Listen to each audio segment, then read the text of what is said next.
মাদানী শেখ শাহ আলমৰ পিছত এইবাৰ হিন্দুত্ববাদী সংগঠনৰ নেতাৰ ভয়ানক মন্তব্য মুছলমানৰ বিৰুদ্ধে অস্ত্ৰ তুলি ল'বলৈ মুকলি আহ্বান শিলচৰত অখ্যাত হিন্দু সংহতি সংগঠনৰ নেতাৰ ভাষণক লৈ তীব্ৰ প্ৰতিক্ৰিয়া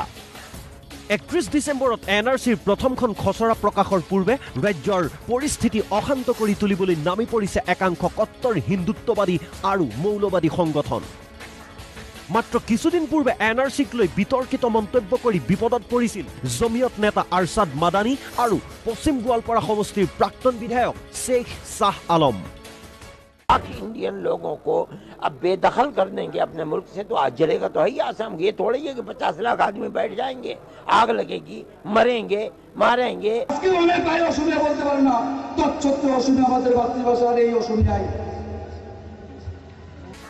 দুই নেতাৰ এই বিস্ফোৰক মন্তব্যই ৰাজ্য তুলপাৰ লগোৱাৰ পিছত এইবাৰ আৰু ভয়ংকৰ মন্তব্য স্বল্পখ্যাত হিন্দুত্ববাদী সংগঠনৰ নেতাৰ শিলচৰৰ সভাত মুছলমানৰ বিৰুদ্ধে অস্ত্ৰ তুলি লোৱাৰ মুকলি আহ্বান হিন্দু সংহতি নামৰ সংগঠনটোৰ সৰ্বভাৰতীয় সভাপতি দেৱতুন ভট্টাচাৰ্যৰ আজকে সতর্ক হওয়ার দিন আজকে যদি সতর্ক না হয় তাহলে আবার ইতিহাসের পুনরাবৃত্তি হবে সিলেটের মতো এই কাছাড় এই বরাক ভ্যালি আবার চলে যাবে বাংলাদেশে পরিণত হবে আমরা আমাদের এই জায়গায় থাকতে পারবো না মান সম্মান নিয়ে এখানে থাকতে পারবো না হিন্দু ভাই ওঠো জাগো হাতে অস্ত্র তুলে নাও হাতে হাতিয়ার তুলে নাও যুদ্ধ করতে হবে ইমানে নহয় ভাৰতৰ ভূমিত মুছলমান থকাৰ নৈতিক অধিকাৰ নাই বুলিও সভাত অতি স্পৰ্শকাতৰ মন্তব্য কৰে দেৱতুন ভট্টাচাৰ্য নামৰ সংগঠনটোৰ কেন্দ্ৰীয় সভাপতিজনে এই মাটি থেকে বিতাড়িত করতে হবে যেই মাটির উপরে মুসলমানদের থাকার কোনো নৈতিক অধিকার নেই এই মাটি ছাড়তে হবে বিদেশীদেরকে এবং মুসলমানরা বিদেশী এনআৰসিৰ খচৰা প্ৰকাশক লৈ ৰাজ্যৰ কেইবাখনো জিলাৰ আইন শৃংখলা পৰিস্থিতি অৱনতি ঘটাৰ আশংকা কৰা হৈছে এনে আশংকাৰ মাজতেই ৰাজ্যৰ পৰিস্থিতি আৰু অধিক বিষম কৰি তুলিব পৰা মন্তব্য হিন্দু সংহতি নামৰ কট্টৰপন্থী সংগঠনটোৰ নেতাৰ মাদানী সাহেব ওখানে বললেন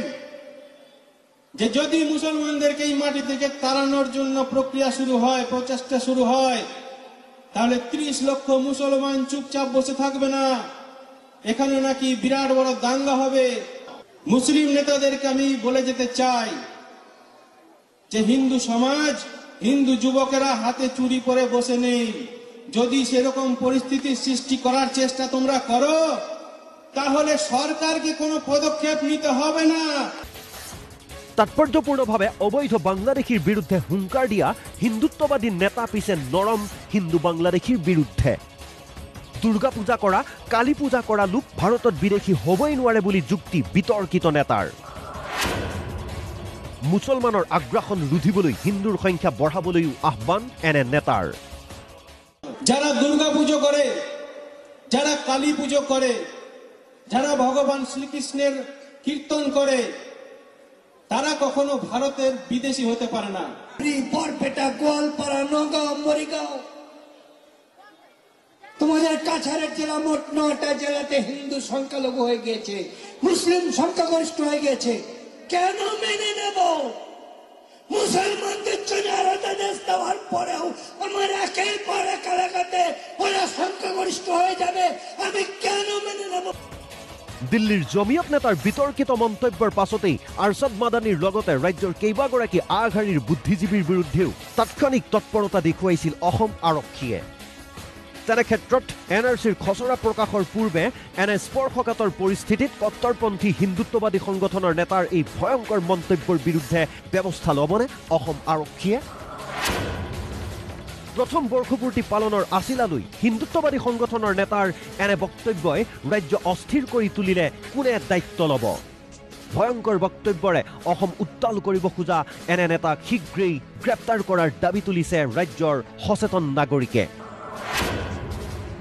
শিলচৰৰ পৰা কেমেৰা পাৰ্চন ভোলানাথৰ সৈতে সমীন চেণ্ডেকাৰ সহযোগত ব্যুৰো ৰিপৰ্ট প্ৰতিদিন টাইম